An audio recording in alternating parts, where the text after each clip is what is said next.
Hello everyone, a very warm welcome to Desire Eyes YouTube channel. Friends, we are going to start with today's news.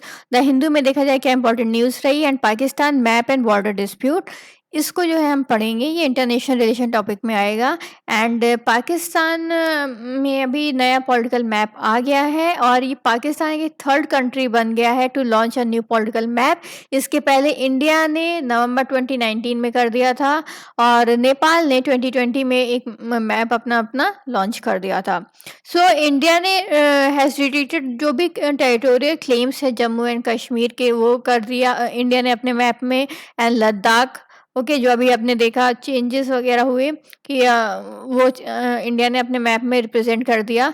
इसके बाद आता है कि नेपाल ने अपना टेरिटोरियल क्लेम करा, काला पानी रीजन वगैरह वाला। अब आती है पाकिस्तान की बारी। तो पाकिस्तान ने भी अपने टेरिटोरियल क्लेम्स करे हैं, जम्मू एंड कश्मीर हो गया, लद्दाख रीजन हो गया। तो ये और कौन सा हो गया, गुजरात साइड में मानवदह करके है, ओके, और कौन सा हो गया, जूनागढ़। तो इन सब उसमें जो है पाकिस्तान अपना क्लेम करने लगा है, ओके, रिक्लेमिंग एवरीथिंग। और जितनी भी ट्रीटीज़ हैं, कितने भी जो भी अंडरस्टैंडिंग थी, इस कारण जो है दोनों कंट्रीज़ के बीच में और ख़राब हो गई है। सो जो है देखो जो ये है कि जो शिमला एग्रीमेंट है, इस कारण जो है एकदम उसका कह सकते हैं एकदम ही उसको चैलेंज्ड हो गया है इस कारण। और ये भी है कि जो है पाकिस्तान अब चाह रहा है कि जो इधर लद्दाख साइड वाला रीजन है, इसमें जो है चाइना इंटरफेयर करे और इसी कारण वो पूरे इशू को, जम्मू एंड कश्मीर को, थर्ड पार्टी भी इंक्लूड करना चाहता है इसमें। इसके साथ साथ वो सर क्रीक रीजन जो है, ओके, एक सर क्रीक वाटर बॉडी है। इस मैप के थ्रू हम देखते हैं जो ये सर क्रीक है, देखो ये वाटर बॉडी है। इसमें क्या है कि वेस्टर्न बैंक जो है पाकिस्तान के पास है और ईस्टर्न बैंक इंडिया के पास है। और ये वैसे वाटर बॉडी मिडिल से डिवाइड होनी चाहिए, बट ये यहाँ से, ये बाउंड्री लाइन जो आप ग्रीन वाली देख रहे हैं, ये यहाँ से जो है इंडिया के पास आती है। और ये वाला पूरा जो है, ये पूरा क्लेम करना चाहता है कि पूरा का पूरा जो है ये पाकिस्तान के पास आ जाए। तो इस तरीके की प्लानिंग चल रही है पाकिस्तान की, ओके। और ये पॉलिटिकल मैप के थ्रू उसने रिफ्लेक्ट भी कर दी है। So how different is it from the previous ones, इसमें यह है कि territorial aspiration of Pakistan over the northern part of the subcontinent, ये दिखता है कि किस तरीके की वो चाह रहा है, ओके। अभी क्या है कि कैटोग्राफिकल कार्टोग्राफिकल वॉरफेयर है। कार्टोग्राफिकल मतलब रिलेटेड टू मैप वगैरह के, इससे मैप के थ्रू मीन्स ऑन पेपर्स लोग चाह रहे हैं कि मेरा ये बाउंड्री इंक्रीज हो जाए, वो बाउंड्री इंक्रीज हो जाए। तो इस तरीके की कार्टोग्राफिकल वॉरफेयर चल रही है। तो इसका इम्पैक्ट क्या होगा, इसको देखते हैं। जैसे कि जम्मू एंड कश्मीर रीजन है, ओके। सो उसमें थोड़ा सा बहुत चेंजेस चाह रहे हैं, जैसे कि पाकिस्तान कश्मीर डिस्कोर्स है, उसमें जम्मू रीजन प्रोमिनेंटली, ये सब हम जानते हैं। तो उस पर जो है ये डिमांड है कि पूरा जम्मू रीजन जो है उनके उसमें आ जाए। और इसके साथ जूनागढ़ हो गया, मानवदार है, ये चाह रहा है। तो इससे क्या होगा कि जो टेरिटोरियल सॉवरेनिटी ऑफ इंडिया है, उस पर भी तो बहुत सारे फंडामेंटल क्वेश्चंस वगैरह आ जाएंगे कि उस पे आप आपके किसी के डोमेस्टिक इंटरनल अफेयर में आके जो चीज़ बहुत साल पहले इंडिया ने अपने उसमें कर ली थी थ्रू ट्रीटी वगैरह, आप उसमें फिर आके जो है कह रहे हो कि ये सब उनका है through the mapping. So it is not good. And जो मानवदार है, ओके, ये क्या है, ये एक प्रिंसली टेरिटरी था एंड ये इसने 15 को 1948 में जो है इंडिया को ज्वाइन कर लिया था। इसी तरह जो है इंडियन ट्रूप्स जो है, जूनागढ़ वाला आपने इशू पढ़ा ही होगा स्पेक्ट्रम वगैरह में, कैसे जो है जूनागढ़ को जो है कूच करके जो है इंडिया की टेरिटरी में इनकॉर्पोरेट कर लिया गया था, ओके। सो इस तरीके का जो है इंक्लूजन के बाद, इतने साल बाद जो है पाकिस्तान इसको अपने में फिर से इंक्लूड करना चाह रहा है, ओके। सो जो है, अब what does Pakistan plan to gain by this exercise. इसमें देखो, जो सर क्रीक है, ये इसको क्या है, ये वाटर बॉडी का एक कलेक्शन है that extend from Arabian deep inside the territory of Kutch के आसपास है। यहाँ पे बायोडाइवर्सिटी अच्छी है, मैंग्रोव फॉरेस्ट वगैरह है। सो India's position on sir creek is based on the Kutch arbitration हुआ था 1966 और 69 में। इसमें क्या था, एक मैप हुआ था जिसके कारण जो है रन ऑफ कच्छ जो है आर्बिट्रेशन के थ्रू जो है पाकिस्तान का क्लेम हट गया था। ओके, और ये चीज़ जो है जेनेवा उससे हुआ था पूरा आर्बिट्रेशन, और उससे जो है पाकिस्तान जो है रन ऑफ कच्छ का क्लेम जो है पूरा हार गया था। बट अब क्या है, पाकिस्तान रन ऑफ कच्छ को एंटायर रन को अपने उसमें जो है इंक्लूड करना चाहता है। सो India's position regarding sir creek is based on the fact जो भी आर्बिट्रेशन जनेवा वाला हुआ था, और इसके कारण जो है एंटायर रन उसके मार्शी एरियाज हो गए, ये सब इंडिया में थे, और जो सॉलिड लैंड थी वो पाकिस्तान के पास चली गई थी। ओके, तो इस तरीके का जनेवा के थ्रू आर्बिट्रेशन हुआ था दोनों कंट्रीज के बीच में।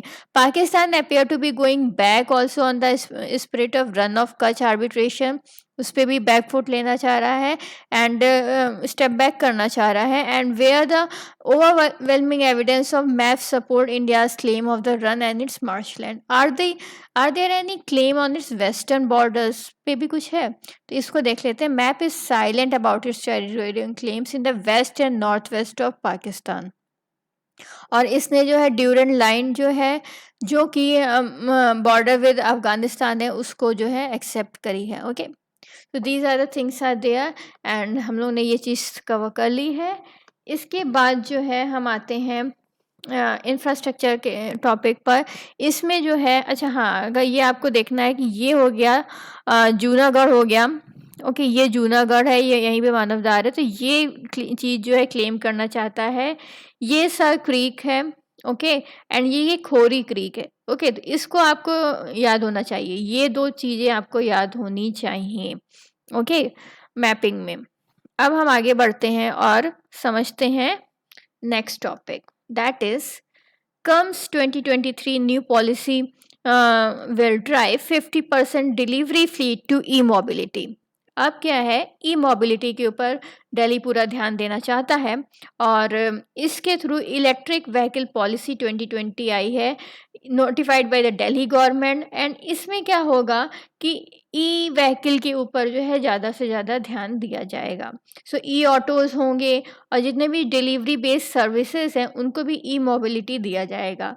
अब इसको कैसे इम्प्लीमेंट करना है, ये एक बहुत बड़ा क्वेश्चनेबल पॉइंट है, तो उसके लिए कुछ चीज़ें बनाई गई हैं। तो स्विच हो सकें इलेक्ट्रिक की तरह, और डिलीवरी सर्विस प्रोवाइड जो भी है डिलीवरी करेंगे व्हीकल्स वगैरह, shall be expected to convert 50% of their fleet, okay, operating in Delhi to electric. वो इलेक्ट्रिक हो जाए, जितने भी इधर से उधर डिलीवरी वगैरह वाला है, तो वो चीज़ जो है लगभग 50% 2023 तक ये इलेक्ट्रिक हो जाएगा, और 100% तक जो मीन्स हो जाएगा इलेक्ट्रिक बाय 2025। सो डिलीवरी सर्विस प्रोवाइडर्स जो हैं जो चाहते हैं कि ऐसा टारगेट अचीव हो सके, तो उनको जो है फाइनेंसिंग सपोर्ट भी दिल्ली गवर्नमेंट प्रोवाइड कराएगी। ओके, और ये है कि by providing incentives to the purchase and use of new electric autos, ये भी प्रोवाइड करा जाएगा, मेनली पावर्ड बाय जो सीएनजी होगा। एक ओपन परमिट सिस्टम भी दिया जाएगा, जिससे कि जो है first come first serve basis पर इन लोगों को लाइट मोटर व्हीकल का ड्राइविंग लाइसेंस भी प्रोवाइड कराया जा सके। एक परचेज इंसेंटिव ऑफ 30,000 पर व्हीकल, ये प्रोवाइड कराएगी दिल्ली गवर्नमेंट। ओके, जो भी रजिस्टर्ड ओनर्स हैं उनके लिए। तो इस तरीके से जो है पूरा ई मोबिलिटी पे ध्यान दिया जा रहा है, जिससे कि वहाँ का पॉल्यूशन लेवल भी थोड़ा सा कम हो सके। अब आते हैं, how can table top airport B safer. अभी इंसिडेंट हुआ है, इसलिए ये टॉपिक आया है, तो इसको थोड़ा सा समझ लेते हैं। कुछ चीज़ें हैं, ओके, हिंदू ने भी इसको कवर करा है as well as Indian Express में। तो डिफरेंट चीज़ें हैं, उसको हम लोग आज समझ लेते हैं। देखो Boeing 737 of air India express जो है अभी जो कि स्पेशल वंदे भारत के उस पे था, दिल्ली टू कोझिकोड फ्लाइट आई थी और वो उसमें जो है लैंडिंग में प्रॉब्लम आ गया। ओके, सो मिसहैपनिंग हो गई। अब क्या है कि जो ऑपरेशन जो है ये जो टेबल टॉप है एयरपोर्ट है इंडिया का, एंड टेबल टॉप एयरपोर्ट होता क्या है and how many are there in India. So it is located and built on the top of a plateau और अ हिल सरफेस है, उसके ऊपर बनाया जाता है। जो सबसे टॉप प्लेट्यू या हिल सरफेस होगा वहाँ पे ये चीज़ बनाई जाती है विद वन और both ends of the runway over looking a drop. तो ऐसे करके ये ड्रॉप में रहता है। तो ठीक है, इस तरीके से ये बनाया जाता है जिससे कि इधर से आते भी लैंड कर सके और यहाँ से आके भी वो लैंड कर सके। तो इस तरीके से ये बनाया जाता है। और the airport in the country which जो टेबल टॉप्स वगैरह एयरपोर्ट कौन कौन से कहाँ पर हैं, ये है लंगीपुई मिज़ोरम में, शिमला एंड कुल्लू में है, पैकोंग सिक्किम में, मंगलुरु कर्नाटक में, कोझिकोड और कन्नौज जो कि केरला में है। यहाँ पे इतनी जगह पे टेबल टॉप एयरपोर्ट है। सो ए रिटायर्ड एविएशन ऑफिसर ने ये बोला है कि ICAO के टेक्निकल डॉक्यूमेंट के अकॉर्डिंग टेबल टॉप एयरपोर्ट ऐसा कोई टर्म तो नहीं होता है। ओके, तो अगर इस इंटरनेशनल सिविल एविएशन ऑर्गेनाइजेशन का टेक्निकल डॉक्यूमेंट के अकॉर्डिंग ऐसा टेबल टॉप एयरपोर्ट का कोई भी टर्म नहीं एग्जिट हो रहा है। Okay, but India statutory aviation body है, directorate general of civil aviation refers to this airport in this manner by highlighting safety measures क्या होंगे ये जब ऑपरेट इस तरीके के एयरपोर्ट्स को ऑपरेट करना है। Okay, so Kozhikode has 2 runways हैं, इसमें लगभग 2700 मीटर इन लेंथ है and it was 2860 meter, but ये शॉर्टन कर दिया गया to accommodate a safety feature called RESA runway end safety area of 240 meter. Okay, to limit the consequence when there is an overcraft overrun during the landing. Okay, so these things are there in tabletop airport operation. ICAO say race of 90 meter is mandatory. Okay, 90 metre का जो runway end safety area है ये चीज़ जो है important है, while 240 metre तो recommendatory है। Okay, 90 metre mandatory है लेकिन 240 मीटर रिकमेंडेशन में है। और runway are instrument landing system, ये जो रनवे है देखो इसमें क्या होगा कि इतना रहेगा तो इससे क्या होता है कि कोई मिस हैपनिंग वगैरह नहीं होगी, ये चीज़ कोशिश करके ICAO ने ये बोला है। ओके, तो इस तरीके की चीज़ें हैं। अब थोड़ा सा ये इतना इम्पॉर्टेंट नहीं है। ओके, ये चीज़ examination point just for the general information ये इम्पॉर्टेंट है, ये इतना इम्पॉर्टेंट नहीं है। बट हाँ, इम्पॉर्टेंट क्या है इसमें कि कौन कौन से टेबल टॉप एयरपोर्ट हैं, ये चीज़ ध्यान में रखनी है। ओके, ये इम्पॉर्टेंट है, प्रीलिम्स पॉइंट ऑफ व्यू से भी इम्पॉर्टेंट है ये चीज़। ओके, अब हम आते हैं इसी में आगे बढ़ते हैं और देखते हैं what are the recommendation made after the Mangaluru crash. तो क्या क्या रिकमेंडेशन, जब भी कुछ मिस हैपनिंग होती है उसी के बाद ही जो है रिकमेंडेशंस और चेंजेस करे जाते हैं, पहले नहीं करे जाते हैं अपने यहाँ, ऐसा है। To the airport authority of India it pointed out issues like avoidance of the downward slope, okay, in the overshoot area particularly on a tabletop runway, the need of a ground arresting system होना चाहिए aircraft में, ground arresting system ये एक point है। ठीक है, क्या क्या होना चाहिए ये ध्यान में रखना है। ओके, ये इम्पॉर्टेंट है, क्या क्या चीज़ें चेंजेस लाए जा सकते हैं। पहला है ग्राउंड अरेस्टिंग सिस्टम, सच फैसिलिटीज मेंटेनेड, जितने भी इंडियन एयरफोर्स के एयरपोर्ट है सब जगह ऐसी फैसिलिटी होती है। ओके, इसमें क्या होता है कि विजुअल रेफरेंस दिया जाता है पायलट को जब वो लैंड कर रहा हो और कितना डिस्टेंस अभी कवर करना रह गया है, और लोकेशन ऑफ द ATC दिया जाता है, ये चीज़ें दी जाती हैं। ओके, और ATC टावर का लोकेशन क्या है, एयरपोर्ट ट्रैफिक कंट्रोल जो होता है उसका लोकेशन क्या है, अप्रोच एरिया रडार, इन सब का जो है वाइल लैंडिंग चीज पायलट को इन्फॉर्म करा जाता है।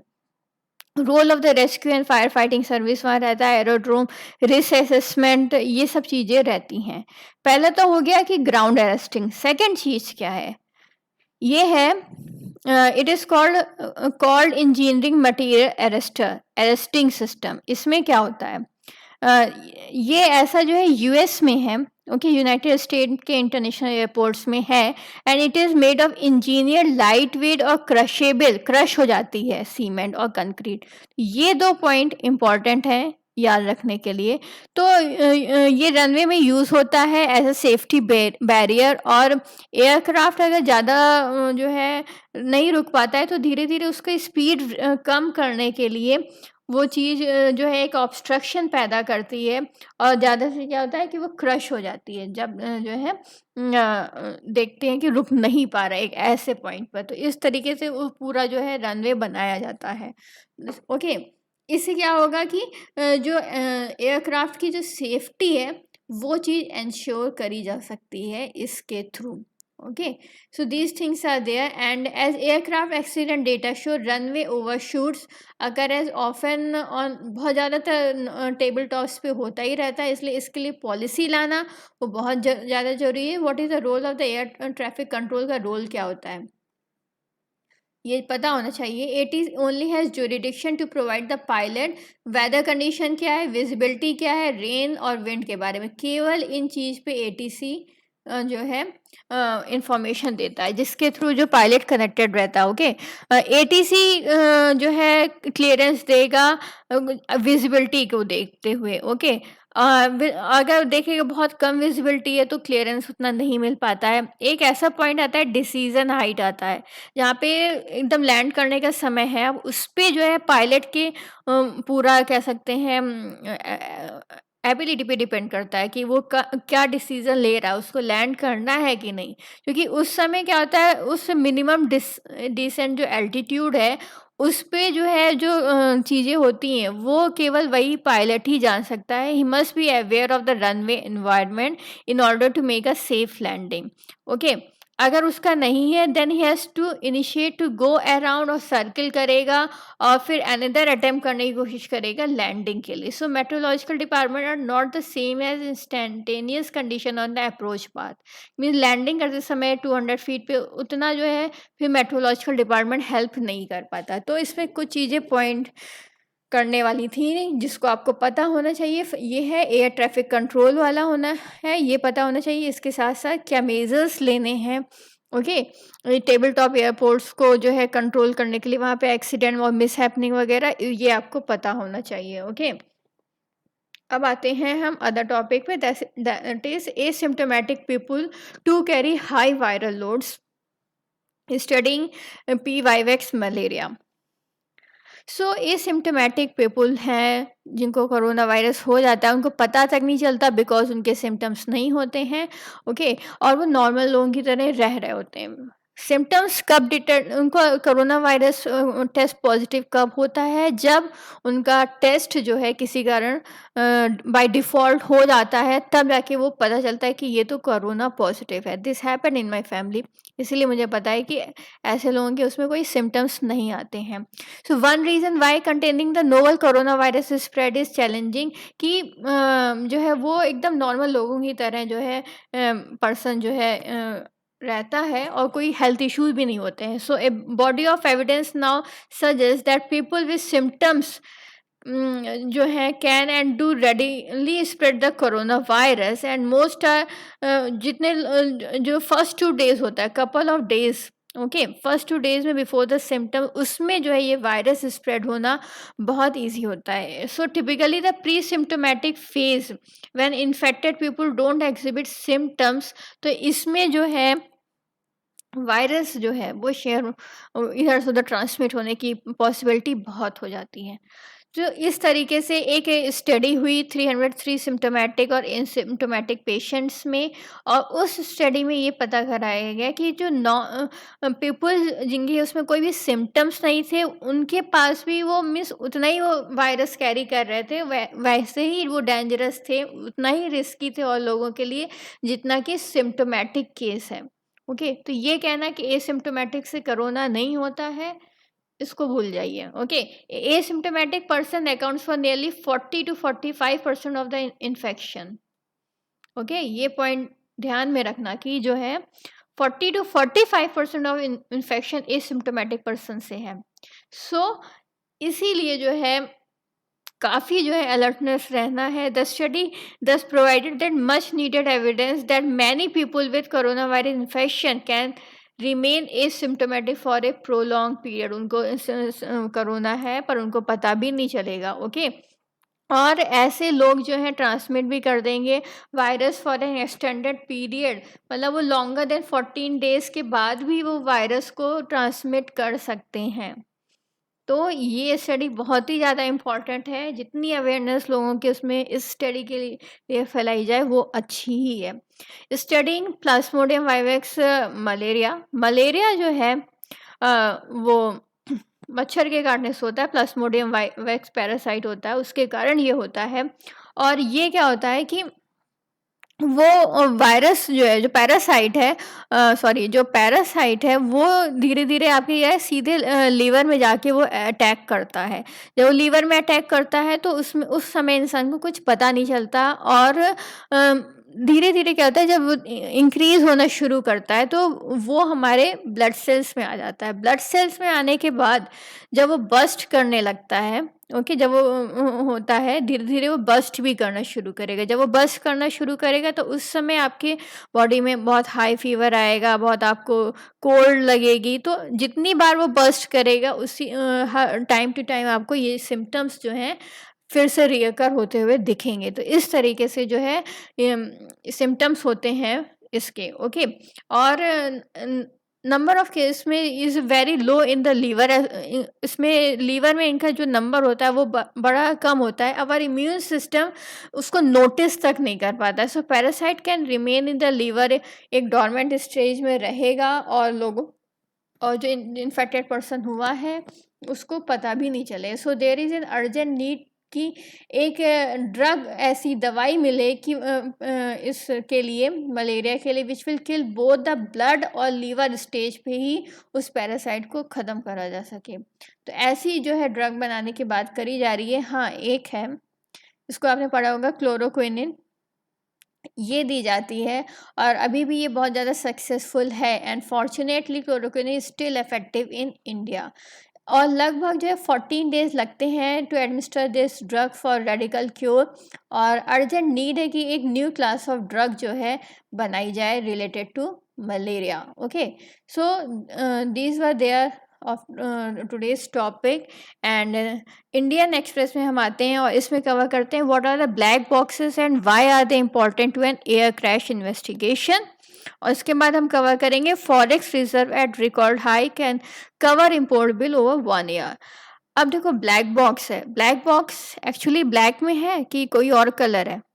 चलिए, ये एक्चुअली ब्लैक कलर नहीं होता बट इसका नाम ब्लैक है। ओके, ये ऑरेंज कलर में होता है और इसके बारे में आज थोड़ी बहुत चीज़ें पता कर लेते हैं। कैसे जो है डेटा रिट्रीव होता है अगर कोई एयरक्राफ्ट क्रैश कर गया, उसके पायलट वगैरह की डेथ हो गई, और इतनी इन्फॉर्मेशन कैसे मिलेगी, किस कारण जो है वो क्रैश करा है। तो इन्वेस्टिगेटिंग एजेंसी लोग जो इन्वेस्टिगेटर्स होते हैं उन लोगों ने देखो 1950s में प्लेन क्रैश करा, उसके बाद जो है कुछ चेंजेस लाए गए। क्या बनाया गया? ब्लैक बॉक्स बनाया गया। ब्लैक बॉक्स जो है एक्चुअली ये ऑरेंज मेटेलिक बॉक्स होता है। ओके, और इसमें रिकॉर्डर्स होते हैं और जब ये रिकॉर्डर्स इसलिए होते हैं कि जितनी भी एक्टिविटी चल रही है प्लेन में वो रिकॉर्ड करता रहेगा। ओके, एंड जो इन्वेस्टिगेटर्स हैं वो एक कंक्लूसिव उसमें आ सकते हैं स्टेज में कि कॉज क्या था उस एक्सीडेंट का। ओके, सो इसीलिए जो है हर एयरक्राफ्ट में ये ब्लैक बॉक्स लगाए जाते हैं। इनिशियल डेज में ब्लैक बॉक्स में क्या होता था, एक मेटल स्ट्रिप होती थी फॉर द रिकॉर्डिंग, बट अब क्या होता है एक मैग्नेटिक ड्राइव होता है succeeded by solid state of memory chip. तो अब ऐसे इस तरीके से इसको करा जाता है। Okay, so why are black boxes important क्यों होते हैं to an air crash investigation? देखो, इसमें क्या होता है, जो कॉकपिट वॉइस रिकॉर्डर होता है, जहाँ पे कॉकपिट मतलब जहाँ पे पायलट बैठता है, तो एक तो वो होता है। इसके बाद हो गया and the flight data recorder. तो जैसे आपने देखा होगा, फ्लाइट में बैठे होंगे तो वो अपना नेम बताता है, फिर इतने एल्टीट्यूड पे उड़ रहा है, ओके, सो अभी वेदर कंडीशन ख़राब हुई, अपडेट देते रहते हैं। तो इस तरीके से जब उसकी वॉइस जो है पायलट की वो रिकॉर्ड होती रहती है, और वो इसमें जो है ऑरेंज बॉक्स में स्टोर होती रहती है, okay. So CVR records radio transmission, other sounds in the cockpit, वो भी रिकॉर्ड कर लेता है, सच एज कन्वर्सेशन जो भी हो रहा है पायलट वगैरह का, नॉइजेस, फ्लाइट डेटा रिकॉर्डर, सब चीज़ें, okay. 18 different types of information, जैसे कि एल्टीट्यूड, एयर स्पीड क्या है, फ्लाइट हेडिंग क्या है, इसके बाद जो है वर्टिकल एक्सेलरेशन कितना है, pitch, roll, auto pilot status, ये सब चीज़ें जो है ब्लैक बॉक्स में होती हैं। So how do black boxes survive the crash? वो क्रैश को कैसे सर्वाइव कर लेता है, ओके। भले ही पूरा प्लेन तय उड़ जाए, लेकिन ब्लैक बॉक्स कैसे सर्वाइव करता है, ये चीज़ एक पॉइंट वाली है। सो जो रिकॉर्डिंग डिवाइस है are stored inside a unit में होता है, that is generally made of strong substance, जैसे कि स्टील हो गया या फिर टाइटेनियम हो गया, और ये इंसुलेटेड होता है फ्रॉम फैक्टर्स, जैसे कि एक्सट्रीम हीट हो गया, कोल्ड हो गया, वेटनेस हो गई, इन सब का इस पे कोई भी असर नहीं पड़ता। सो इस बॉक्स को, ब्लैक बॉक्स को जो है क्रैश वगैरह से बचाने के लिए ज़्यादातर क्या किया जाता है, इसको जो है एरोप्लेन के टेल पॉइंट पे रखा जाता है, ओके, टेल एंड पे रखा जाता है, जहाँ पे इम्पैक्ट ऑफ क्रैश सबसे कम रहता है। So there have been cases जहाँ पे planes have crash into water bodies, and to make black box discoverable क्या करना चाहिए, अंडर वाटर एक बेकॉन लाइट जो है वो लगा दी जाती है, ओके। इसके कारण क्या होता है कि वो अल्ट्रासाउंड सिग्नल्स देती हैं लगभग 30 डेज तक। हाउएवर, जैसे कि मलेशियन एयर वाला केस हुआ था, उसमें तो फिर मिला ही नहीं था कोई रिकॉर्डर्स वगैरह, इतना ढूंढा भी गया था। फिर how soon will the analysis from the black box, से लगभग 10 से 15 दिन तो लग जाते हैं उसको पूरा एनालाइज करने के लिए। साथ ही साथ एटीसी से भी डेटा लिया जाता है एनालाइज करने के लिए। तो ये टॉपिक मुझे तो लगता है कि इम्पोर्टेंट है, आपको पता होना चाहिए कि कहाँ पे ज़्यादा सेफ्टी रहती है, कहाँ पे नहीं रहती है, ओके। एंड इसके बाद जो है हम कवर करते हैं forex reserve. Forex reserve India का इस समय बहुत बढ़ा हुआ है, and it is now the India is now the 5th in the global ranking, okay. India 5th हो गई है चाइना, जापान, स्विट्जरलैंड और रशिया के बाद। अब देखो, जो फॉरेक्स रिजर्व है, ओके, वो लगभग 534.5 बिलियन हो गया है कोविड टाइम में, बिकॉज अभी क्या है कि हम जो है इतना इम्पोर्ट नहीं कर रहे हैं चीज़ें, तो हमारा जो पैसा जो है बाहर नहीं जा रहा है। और ये है कि what has led to the rise in the forex reserve, expert से कि mix of rise in foreign exchange inflow, through inflow हुआ है, जैसे एफपीआई में, एफडीआई में, and has also been supported by the declining import bill. ये topic important है, इसको आपको ज़रूर ही पढ़ना है। प्रीलिम्स पॉइंट ऑफ व्यू से क्वेश्चन ऐसा आता है, ज़्यादातर ही आप क्वेश्चन एनकाउंटर करोगे, ओके, कि क्या रीज़न था फॉरेक्स रिजर्व बढ़ गया है। ये इम्पॉर्टेंट है, इसको पढ़ लेना है, ओके। तो क्या हुआ है कि इम्पोर्ट इतना नहीं हुआ है over the last 4-5 month, FPI और एफडीआई का हुआ है, तो ये पॉइंट्स इंपॉर्टेंट हैं। और some of the key factors include sharp FPI inflow, dip हो गया क्रूड ऑयल प्राइसेस, ये फर्स्ट पॉइंट। सेकंड पॉइंट, फिर इंपोर्ट सेविंग वो बच गई, फिर एफडीआई इनफ्लो हुआ, एंड इसके बाद जो है डिप इन गोल्ड इंपोर्ट्स। तो ये पॉइंट्स हैं, ये फैक्टर्स हैं जो आपको पता होने चाहिए, इम्पॉर्टेंट है, ओके। इसके बाद what does the rising forex reserve mean? Rising forex reserve means कि जो है अब क्या है कि रुपी जो है स्ट्रेंथन हो जाएगा डॉलर के उसमें, ओके। स्ट्रेंथन मतलब जैसे जो प्राइस है लगभग 75 पॉइंट समथिंग है, तो अब क्या है लगभग उसका घट के 70 हो सकता है, इस तरीके से स्ट्रेंथन होने लग जाएगा rupee, okay. And reserve will provide a level of confidence एक मार्केट में आएगा, and that a country can meet it external obligations, demonstrate the backing of domestic currency by external asset. अब अपनी करेंसी में लोग बाई कर सकते हैं, डॉलर नहीं चाहिए चीज़ें बाई करने के लिए। इसके साथ साथ जो assist the government in meeting it foreign exchange needs as well as external debt obligations जो हैं वो भरे जा सकते हैं रुपीज़ में, and maintain a reserve for national disaster और इमरजेंसीज। ये दो चीज़ें हैं जो आपको पता होनी चाहिए क्या क्या होगा। फर्स्ट वन इज़ कि जो है कि जो डेट है वो भरा जा सकता है, मार्केट में कॉन्फिडेंस आएगा, और क्या ये सारी चीज़ें इंपॉर्टेंट हैं, आपको पता होनी चाहिए। Okay, so these were there in a today's video, and thank you for watching, and I have given the time कि कब कब आना है, क्योंकि कुछ ज़्यादा प्रॉब्लम्स होती हैं संडे और मंडे को उस टाइम में आने के लिए, बिकॉज और भी काम होते हैं जिसको देखना होता है, इसीलिए जो है थोड़ा सा टाइमिंग चेंज हुई है। And thank you for watching.